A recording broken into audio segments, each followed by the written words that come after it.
अस्सलाम वालेकुम। मैं हूँ अवैस सलीम और मेरे साथ आज हैं मेरे दोस्त शाहिद असलम लाहौर से। थोड़ी सी अगर बात कर लें डॉक्टर रिजवान के अपने मुतल्लिक, अब वो दुनिया में नहीं है, लेकिन अब क्योंकि उनके मुतल्लिक पीटीआई ने एक नैरेटिव बना दिया है कि जी उनके पुरअसरार हालात में मौत हुई है मुबैना तौर पर और दबाव के नतीजे में हुई है, तो इस हवाले से आपकी मालूमात क्या है? देखिए, डॉक्टर रिज़वान साहब के साथ काफ़ी सालों से इंटरेक्शन रहा मेरा। ये जब एफआईए हेडक्वार्टर में थे और मेरा क्योंकि काफ़ी आना-जाना रहता था इस्लामाबाद, तो इंटरेक्शन रहा इनसे वहाँ पे भी, और फिर लाहौर में आ गए तो और ज़्यादा हो गया। अच्छा, इनकी भी एक शख्सियत के कई पहलू थे। हुँ, डॉक्टर साहब जो थे, आपको याद हो कि एक सिकंदर नामी शख्स ने पूरे इस्लामाबाद बिल्कुल कैपिटल को इस्लामाबाद में यरगमाल बनाया था। ये शायद 2010 पीपल्स या पार्टी 11 के में। दौर की बात है। अब वो अकेला बंदा उस वक़्त डॉक्टर साहब उस वक़्त इस्लामाबाद पुलिस के इंचार्ज थे, हुँ, एसएसपी थे उस वक़्त ये। तो और दूसरा, लेकिन अगर हम देखें दूसरी तरफ, तो जब ये डीपीओ सरगोदा रहे, हुँ, तो उस वक़्त क्योंकि मैं भी रिसेंटली भी सरगोदा से होके आया हूँ, बहुत से लोग इस बात की गवाही देते हैं कि जब डॉक्टर साहब वहाँ पे थे एज़ डीपीओ सरगोदा, तो उन्होंने बड़ा ज़बरदस्त काम किया। जो वो बदमाश या गुंडा नासर थे, उनके हवाले से बड़ा सख्ती से एक्शन लिया गया और चीज़ें लॉ एंड ऑर्डर को बेहतर किया। हुँ, लेकिन डॉक्टर साहब की एक और कहानी देखें कि डॉक्टर साहब के साथ यानी शहजाद अकबर साहब ग्रुप में कैसे है, ये भी एक इंटरेस्टिंग कहानी है जानने के लिए। हुँ, डॉक्टर साहब, जैसे मैं बताया कि इस वक्त थे एफआई हेडक्वार्टर में। डॉक्टर साहब बड़ी अहम इंक्वायरीज में, अहम केसेस में जो है वो एफआईए के अहम केसेस में पार्ट एंड पार्सल रहे हैं, जैसे कि जाली अकाउंट्स केस जो पीपल्स पार्टी की क़यादत के हवाले से, ओमनी ग्रुप के हवाले से वो चीज़ें चलती रहीं। उस केस में भी डॉक्टर साहब शामिल थे, और मेरी तो इत्तला ये है कि जो जेआईटी की फाइनल रिपोर्ट लिखी गई वो डॉक्टर साहब ने लिखी, क्योंकि हुँ, डॉक्टर साहब जो हैं वो रिपोर्ट राइटिंग में कमाल महारत थी उनकी। इसी हुँ, तरह एक और केस हुआ उस 19 सालों में डुअल नेशनैलिटी के हवाले से, वो एक सो मोटो था सुप्रीम कोर्ट में। उसकी जो रिपोर्ट थी वो भी डॉक्टर साहब ने लिखी। इसके अलावा कुछ और हाई प्रोफाइल केसेस जो सुप्रीम कोर्ट में सो मोटो की वजह से चल रहे थे, उनमें भी डॉक्टर साहब जो रिपोर्ट राइटिंग के हवाले से वो काफ़ी जो है वो रिच थे इस मामले में। हुँ, तो जब पीटीआई की गवर्नमेंट बनी, तो आपको पता है एसेट रिकवरी यूनिट बना, शहजाद अकबर साहब को उसका सरबराह बना दिया गया। डॉक्टर साहब की पहली फिर जो एफिलिएशन पीटीआई के साथ हुई है शहजाद अकबर साहब, वो तब हुई जब डॉक्टर साहब एसेट रिकवरी यूनिट में एफआई की तरफ से नॉमिनेट हो गए। ठीक। और मेरी इत्तला के मुताबिक उस वक़्त के एफआईए के सरबराह बशीर मेमन साहब को कुछ लोगों ने ये बावर करवाया हुँ, कि डॉक्टर साहब को अटैच ना करें, वगरना आगे जाके आपके लिए मसाइल हो सकते हैं। लेकिन उन्होंने, क्योंकि उस वक़्त उनके बड़े वो क्लोज़ थे बशीर मेमन हुँ, साहब के, तो डॉक्टर साहब को एसेट रिकवरी यूनिट में जो है वो लगा दिया गया, अटैच कर दिया गया। वहाँ से फिर डॉक्टर साहब की और शहजाद अकबर की जो है वो एक उनका रिलेशनशिप शुरू होता है, आपस में शनासाई जो बढ़ती और उसी वजह से फिर डॉक्टर साहब कुछ अर्सा बाद ही लाहौर में डायरेक्टर लग गए। अब ये जो लाहौर डायरेक्टर एफआई लाहौर है, ये बड़ी सिग्निफिकेंट पोस्ट है, क्योंकि अभी इन्होंने पहले तो जो डायरेक्टर एफआई लाहौर होता था वो बेसिक डायरेक्टर एफआई पंजाब होता था, पूरा पंजाब को वो हेड कर रहा होता था। हुँ, उसके पास पावर लाइक इन अ वे कि शायद आईजी पंजाब से भी ज़्यादा होती थी, क्योंकि हुँ, एक फेडरल एजेंसी थी। तो लेकिन अभी इन्होंने थोड़ा-सा बाइफरकेट करके इसको 2 हिस्सों में बाँट दिया है, क्योंकि वो राजनपुर वो इवन आपका जो बॉर्डरिंग एरिया सिंध के साथ जो हुँ, इलाका है, वहाँ से भी लोगों को लाहौर आना पड़ता था, इसलिए इन्होंने फिर एक मुल्तान के लिए अलग से एक ज़ोन बनाने की इन्होंने कोशिश भी की, उसको नोटिफ़ाई भी किया, लेकिन अब मुल्तान में बैठता तो कोई नहीं है, हुँ, लेकिन वो एक फैसलाबाद उन्होंने ऑफ़िस बना दिया है, जो सारे साउथ पंजाब को कैटर करता है। तो गुजरांवाला डिवीजन और लाहौर डिवीजन को जो है वो लाहौर जोन का, अब सारे जो आपके बिजनेस हैं, जो आपके टॉप नॉच है, या जो आपके पॉलिटिकल मामलात है, इन्फ्लुएंशियल लोगों के मामलात हैं, ज़ाहिर लाहौर वगैरह में, हुँ, तो वो ये लाहौर का जो डायरेक्टर है वो ही देख रहा होता है। इसी वजह से ये शरीफ फैमिली के केसेस और बाकी जो थे वो डॉक्टर साहब के पास आए। अच्छा, इसमें डॉक्टर साहब जहाँ पे हम बात कर रहे हैं ना कि इसकी इन्वेस्टिगेशन किस इन्वेस्टिगेशन तरह के। से हुई, इन्वेस्टिगेशन किस तरह से हुई, वो तगड़ी थी, कमज़ोर थी, या उसके मुख्तलिफ पहलू जैसे हमने डिस्कस किए हैं। कि पहले सेक्शन ऑफ लॉ जो बड़े स्ट्रॉन्ग लगाए, बाद में वो निकाल दिए। हालांकि जब एफआईआर दी गई तो वो उसी टीम ने एफआईआर दी जिसने चालान भी जमा करवाया। अब ऐसी क्या बात हुई कि जब आप ने एफआईआर दी तब आपने बहुत ज्यादा सेक्शन ऑफ लॉ लगाए, लेकिन वो चालान तक जाते जाते कम हो गए, हालांकि टीम वही है। और एक और चीज भी कि डॉक्टर साहब ये एफआईए जो है वो पुलिस के बिल्कुल उलट काम करती है। लाइक पुलिस में आप दरखास्त देते हैं, पहले मतलब पर्चा होता है, उसके बाद इन्वेस्टिगेशन होती है, लेकिन एफआईए में ऐसा नहीं है। एफआईए में पहले दरखास्त जाती है, इन्वेस्टिगेशन होती है, तब पर्चा होता है। इसका मतलब ये है कि इन्होंने कोई इन्वेस्टिगेशन करके पर्चा दिया था, तो अगर इन्वेस्टिगेशन करके पर्चा दिया था तो इसी वजह से वो सेक्शन इनकॉर्पोरेट किए, जो लेकिन बाद में जाके निकाल दिए, हज़फ कर दिए। ये इसके पीछे क्या लॉजिक थी? लेकिन इसमें एक और अहम पहलू ये भी है कि जब ये तफ्तीश डॉक्टर साहब को यहाँ पे सौंपी गई लाहौर में, तो डॉक्टर साहब ने जितने भी एफआईए के सीनियर लोग थे उनमें से किसी एक बंदे को टीम में शामिल नहीं किया। ये जो इस डॉक्टर साहब के जो 5-6 हीरे थे, ये सारे 2-2, 3-3 साल का इनका तजर्बा था, और इनको उन्होंने अपनी टीम में जो है वो इनकॉर्पोरेट किया।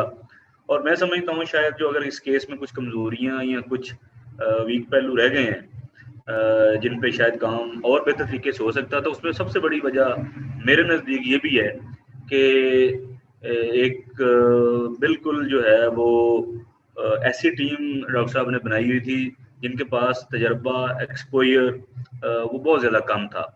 वो लैग कर रहे थे वो जो एफआईए के टीम के लोग थे। इस वजह से जितने तगड़ा केस या जो मिसिंग लिंक हैं जिनको फिल कर किया जाना जरूरी था, वो शायद नहीं हो सके। बिल्कुल सही। इसमें अब डॉक्टर साहब एक और चीज भी आगे जाके देखें कि डॉक्टर साहब की शख्सियत का एक ये भी पहलू था कि डॉक्टर साहब के साथ जिनका ताल्लुक अच्छा रहा किसी भी हवाले से, डॉक्टर साहब ने वो उनको डॉक्टर साहब की वजह से परेशानी हुई। डॉक्टर साहब थोड़े से गुस्सीले थे, गुस्से वाले थे, बहुत जल्दी जो है वो हाइपर हो जाते थे, ये देखा भी है मैंने। और एक बड़े सीनियर अफसर हैं, अभी भी वो सर्विस में हैं, एडिशनल डायरेक्टर जनरल थे उस वक्त भी वो, बिशारत शहजाद। वो बेसिकली पीएसपी नहीं थे, एफआईए के अफसर थे। और जब डॉक्टर साहब एफआईए इस्लामाबाद में यानी हेडक्वार्टर में थे तो उनके साथ बड़ी इन्होंने बदतमीजी भी की, उनके साथ अच्छी खासी इनकी जो है वो मुंहमारी हुई। फिर वो उस वक्त के डीजी जो थे बशीर मेमन, उन्होंने वो बीच बचाव करवा के तो वो सुलह सफाई करवाई। उसके बाद जब डॉक्टर साहब इधर लाहौर में आए साइबर क्राइम विंग में, तो यहाँ पे एक मुलजिम थे क्यानी, वो उनका कोई स्कूल का कोई इशू चल रहा था, कोई प्राइवेट स्कूल था, तो उस बंदे को एफआईए के लोग पकड़ के लेके आए, साइबर के गिरफ्तार करके लेके आए। तो डॉक्टर साहब ने उसकी जो है हथकड़ियां खुलवा के उसको घर भेज दिया। अब ये बड़े अनप्रेसिडेंटेड चीजें हैं, ये गैर मामूली चीजें हैं। ये मामूली नहीं है कि एक बंदा गिरफ्तार करके आपके अपनी टीम लेके आए और आप उसको घर जाने दें, छोड़ दें आप। और बल्कि उनके खिलाफ फिर कार्रवाई की गई, जो उनको डांट डपट भी हुई साइबर क्राइम के लोगों के कि आपने क्यों इसको पकड़ के लाए हैं। इसी तरह फिर एक रिश्तेदार के घर पे, डॉक्टर साहब के एक रिश्तेदार के घर पे एफआईए साइबर क्राइम ने कोई छापा मारा, क्योंकि उनको कुछ शिकायत मिली थी क्योंकि उनका कोई रिश्तेदार जो थे वो किसी खातून को ब्लैकमेल कर रहे थे मुबैना तौर पे। तो वो जब एफआईए, उस वक्त एफआईए साइबर वालों को नहीं पता था कि ये डॉक्टर साहब के रिश्तेदार हैं, तो वो उन्हें उठा के ले आए। तो जब पता चला तो वो फिर डॉक्टर साहब ने उनकी भी इंक्वायरी लगा दी कि तुमने ये जरूरत कैसे की कि तुम मेरे रिश्तेदारों के घरों पे छापे मारोगे। तो ये भी सिलसिला हुआ। फिर मेरे सामने की बात है कि एक असिस्टेंट डायरेक्टर थे, उन्होंने एक मनी लॉन्ड्रिंग के केस में, जिसकी जमानत का केस चल रहा था सुप्रीम कोर्ट में, कि जी उसमें मनी लॉन्ड्रिंग का केस था। मनी लॉन्ड्रिंग में मैं जैसे पहले भी बात कर रहा था कि जो प्रोसीड ऑफ क्राइम है ना, ये आपने डिटरमिन करना होता है, यानी करप्शन है तो फिर आगे उस करप्शन का यूजेज क्या है, कोई क्या बना है, कोई प्रॉपर्टी एसेट पे। तो ये उसके साथ ना कोई चीज सीजर नहीं था, यानी कोई अटैच नहीं थी प्रॉपर्टी की हुई इन्होंने उस केस में कि जी ये मनी लॉन्ड्रिंग इसने की है और ये उसने जायदाद बनाई है या ये एसेट बनाया है। डॉक्टर साहब पे काफी सवाल जवाब हुए सुप्रीम कोर्ट में, तो डॉक्टर साहब ने वापस आके उस इन्वेस्टिगेशन ऑफिसर को हथकड़ी लगवा दी और अपनी टीम के लोगों को इसको गिरफ्तार कर लो। उन्होंने कहा सर ये क्या कर रहे हैं, ज्यादती वाली बात है, वो मतलब अब हम तो बिल्कुल जूनियर हैं और आपने जो है इस बंदे को कह रहे हैं कि गिरफ्तार कर रहे हैं, लेकिन वो गिरफ्तार करवाया गया, उनको बाकायदा हवालात में बंद किया गया। तो ये भी एक पहलू था उनका। दूसरा डॉक्टर साहब जो हैं एक और जो ज़बरदस्त कामों में से एक काम उन्होंने लाहौर में एज डायरेक्टर एफआई जो उन्होंने किया, वो बड़ा ज़बरदस्त था। मैं क्योंकि उसका आई विटनेस भी हूँ, वो बल्कि उन्होंने सबसे पहले मेरे साथ शेयर भी किया, वो उस पे मैंने स्टोरी भी की। वो था कि आप देखें जो मनी लॉन्ड्रिंग का जो ऑफेंस है, ये सोफिस्टिकेटेड एजेंसीज कर रही हैं। लाइक आपकी नैब के पास पावर है, आपकी एफआईए के पास है। अब ये बड़ा सोफिस्टिकेटेड ऑफेंस है और ये एफआईए और नैब जो हैं ये आपकी प्रीमियर एजेंसीज हैं जो एम्पावर्ड हैं इसको इन्वेस्टिगेट करने में। अब देखिए पुलिस के पास ही पावर नहीं है एंटी मनी लॉन्ड्रिंग के ऑफेंस को इन्वेस्टिगेट करने की। डॉक्टर साहब के होते हुए डॉक्टर साहब ने ये काम ज़रूर किया कि इन्होंने पुलिस के साथ मिलके एक मैकेनिज्म बनाया। इन्होंने आइडेंटिफाई किए वो सेक्शन ऑफ लॉ जिन पे आज तक पुलिस, क्योंकि पुलिस के पास तो पावर नहीं है मनी लॉन्ड्रिंग की इन्वेस्टिगेशन की, लेकिन इन्होंने वो सारे सेक्शन ऑफ लॉ निकाले जो एफआईए का स्केड्यूल ऑफेंस थे और जिनको यानी एफआईए इन्वेस्टिगेट कर सकती थी, लेकिन उधर कभी किसी का ध्यान ही नहीं गया। लाइक अब पुलिस का काम है मर्डर की इन्वेस्टिगेशन करना। अब मर्डर अगर वो पैसे दे के करवाया गया है, उनके पैसों के एवज आगे कोई प्रॉपर्टी, कोई जायदाद, कोई एसेट बना है, पुलिस का इससे कोई सरोकार नहीं है। पुलिस मर्डर की इन्वेस्टिगेशन करेगी, चलान फ्रेम करके कोर्ट में जमा करवा देगी और मुल्जिम को सजा जजा सिर्फ उन सेक्शन पे होगी मर्डर वगैरह। जबकि जो मिसिंग इसमें एलिमेंट था वो मनी लॉन्ड्रिंग का था। अब एफआई डॉक्टर साहब के होते, डॉक्टर साहब ने ये बड़ा जबरदस्त काम किया उस वक्त, उनकी बड़ी मेहनत थी उस पर। वो बहुत ज्यादा सेक्शन ऑफ लॉ थे जो उन्होंने निकाले हुए थे, शायद 30-40 के करीब थे वो। उन्होंने एक एग्रीमेंट किया, एमओयू साइन किया पुलिस के साथ, पंजाब पुलिस के साथ, कि आइंदा के बाद जो भी कोई मर्डर होगा या कोई बड़ी कहीं पे कोई डकैती होगी, इस तरह की कोई वारदात का जो है ना वो केस आपने हमें भी भेजने हैं। आप अपने तौर पे इन्वेस्टिगेशन करें मर्डर की, उस केस का रेफरेंस हमें भी भेज दें। हम उसमें से फिर जो है वो फर्दर लिंक ये देखेंगे कि क्या इस केस में मनी लॉन्ड्रिंग का एलिमेंट बनता है कि नहीं बनता। ये मैं समझता हूँ कि ये पाकिस्तान की तारीख में जब से लाइक एफआईए बनी है ये एलिमेंट मिसिंग था। ये अब दोनों लॉ एनफोर्समेंट जो आपकी हैं ये मिलके उस मिसिंग लिंक को जो है वो फुलफिल कर सकती हैं और आगे जाके जिस बंदे को मर्डर की सजा आगे होगी, हो सकता है कि उसमें ये एलिमेंट भी निकले मनी लॉन्ड्रिंग का भी, और इसकी अलग से सजा जो है वो एफआईए के थ्रू वो दिलवाई जा सके। तो ये बहुत जबरदस्त इनिशिएटिव था उनका। ठीक, तो ये तो आपकी बातों से अंदाजा होता है कि वो उनके अंदर सलाहियतें भी थी, लेकिन वो टेम्परामेंटल भी थे, गुस्से में भी आ जाते थे। तो ये अचानक उनकी मौत का सबब क्या बना? क्या आपको भी लगता है कि ये कोई पुरस्कार हालात में हुई या वजह कुछ और है? अच्छा, जहां तक ये बात डॉक्टर साहब हो रही है ना कि कोई कंस्पिरेसी है इनके डेथ को लेके, अब देखें आज भी जब हम एज वी स्पीक तो जो नया आईयू है वो भी हॉस्पिटल में है, उसको भी हार्ट अटैक हो गया। मैं समझता हूँ कि ये कंस्पिरेसी का बिल्कुल एलिमेंट मुझे तो नहीं लगता कहीं पे भी। लेकिन जैसे मैं कह रहा था कि डॉक्टर साहब के ना 3 तरह के मामलात से वो मतलब चल रहे थे वो। उसमें उनके कुछ पर्सनल मामलात थे जो ज़ाहिर है हम नहीं डिस्कस करना चाह रहे कहीं किसी तरह भी। उसके अलावा कोई प्रोफेशनल मामलात थे और तीसरे उनके सेहत के हवाले से हेल्थ इश्यूज थे उनके। डॉक्टर साहब एक कैंसर जो है वो सर्वाइवर थे। अच्छा। और अभी रिसेंटली उनको कोविड भी हुआ, जब कोविड पीक पे था उन्हें कोविड भी हुआ। और डॉक्टर साहब का ये आलम था काम को लेके भी कि सारी सारी रात जो है वो बाज़ ऑफिस में बैठे रहते थे।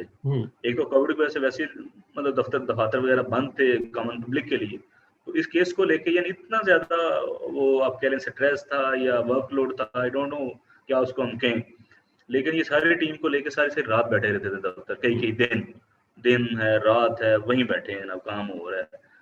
और ये भी एक स्ट्रेस यकीनन मैं समझता हूँ डॉक्टर साहब की मौत के पीछे एक स्ट्रेस का एलिमेंट मुझे ज़रूर लग रहा है और बल्कि मैं तो आपके थ्रू ये सजेस्ट भी करूँगा हाई अप्स को कि इस चीज़ को ज़रूर देखें कि जब आप लोगों को किसी काम पे लगाते हैं, कोई टास्क देते हैं, तो उनकी सेहत के हवाले से आप ज़रूर कंसर्न हों, उन्हें इतना ज़्यादा ओवरबर्डन ना करें कि उनके हेल्थ के मसले बन जाएँ। अभी भी जैसे मैं बता रहा हूँ कि आज भी जो नया आईयू है वो भी हॉस्पिटल चला गया, वो भी सिविल हॉस्पिटल में है क्योंकि उसको अभी हार्ट अटैक का इशू, वो चेस्ट पेन हुई है बताया जा रहा है।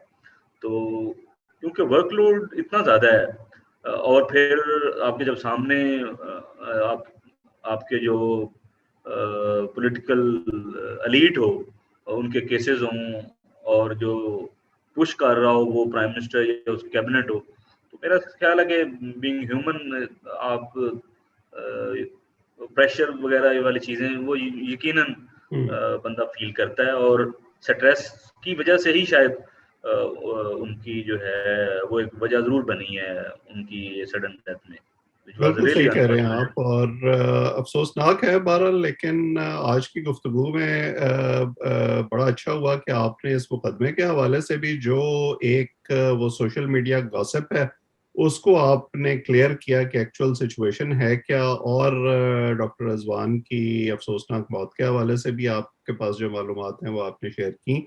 मेरा ख्याल है कि जो लोग हमें देख रहे हैं उन्हें इस हवाले से काफ़ी क्लैरिटी मिली होगी। अब जैसे-जैसे ये मुकदमा आगे बढ़ता है इस पर हम बात भी करते रहेंगे। जो लोग हमें देख रहे हैं वो इस चैनल को सब्सक्राइब करें ताकि ये गुफ्तगू आइंदा भी उन तक पहुँचती रहे। आज इतना ही, आप सबका बहुत-बहुत शुक्रिया।